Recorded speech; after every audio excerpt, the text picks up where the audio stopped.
Hi friends, ഇന്നത്തെ വീഡിയോയിൽ പറയുന്നത് ഇതുപോലെ ദോശക്കല്ല് തീർച്ചയായും നമ്മൾ ദോശയൊക്കെ ചുടുന്ന സമയത്ത് ചിലപ്പോൾ ഒട്ടാറുണ്ടല്ലേ.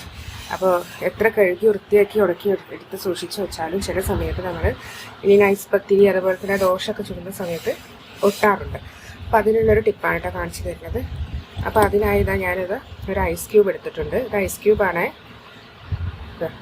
ഈ ഐസ് ക്യൂബ് എടുത്തത് ഇതുപോലെ ജസ്റ്റ് നമ്മൾ ഈ ദോശ ചുടുന്നതിൻ്റെ തൊട്ട് മുൻപായിട്ട് ഇതുപോലെ ജസ്റ്റ് ഇതുപോലെ ഒന്ന് നന്നായി ഒന്ന് മസാജ് ചെയ്ത് കൊടുക്കാം കേട്ടോ. എല്ലാ സൈഡിലും ഇതുപോലെ ഒന്ന് മസാജ് ചെയ്ത് കൊടുക്കാം.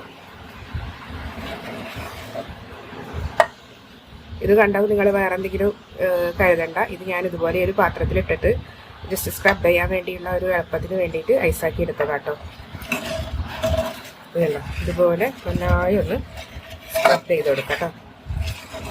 ഇങ്ങനെ സ്ക്രബ് ചെയ്ത് കൊടുക്കുകയാണെങ്കിൽ നമുക്ക് ഏത് ഒട്ടുന്ന ഇത് ഒരു നിമിഷ നേരം കൊണ്ട് നമുക്ക് മാറ്റി കിട്ടും. പക്ഷെ നമ്മുടെ ഈ ദോശയൊക്കെ ആക്കുന്നതിന് തൊട്ട് മുൻപ് വേണം കേട്ടോ ഇങ്ങനെ ചെയ്യാൻ.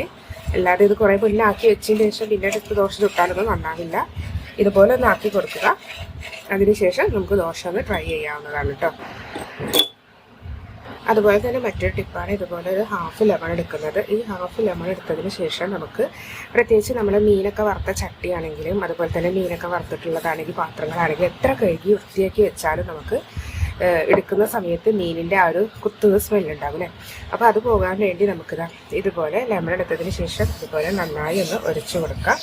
അതായത് നമ്മൾ കഴുകി കഴിഞ്ഞതിന് ശേഷം നമ്മൾ ഏതാണോ ഡിറ്റർജൻറ്റ് സൊല്യൂഷനൊക്കെ ഇടുന്നത് അതൊക്കെ ലിക്വിഡൊക്കെ ഇട്ട് നമ്മൾ ജസ്റ്റ് ഒന്ന് കഴുകി കഴിഞ്ഞതിന് ശേഷം ഇതുപോലെ ഒന്ന് ഒരു ഇതുപോലെ ലെമൺ വേണമെന്നില്ല. ഇനിയിപ്പോൾ നിങ്ങൾ ഇതിൻ്റെ തോടായാലും മതി കേട്ടോ. അതായത് നമ്മൾ ഈ ഇതിൻ്റെ നീരൊക്കെ പോക്കിയിട്ടുള്ള ഒരു തോടുണ്ടല്ലോ, അതായാലും മതി കേട്ടോ.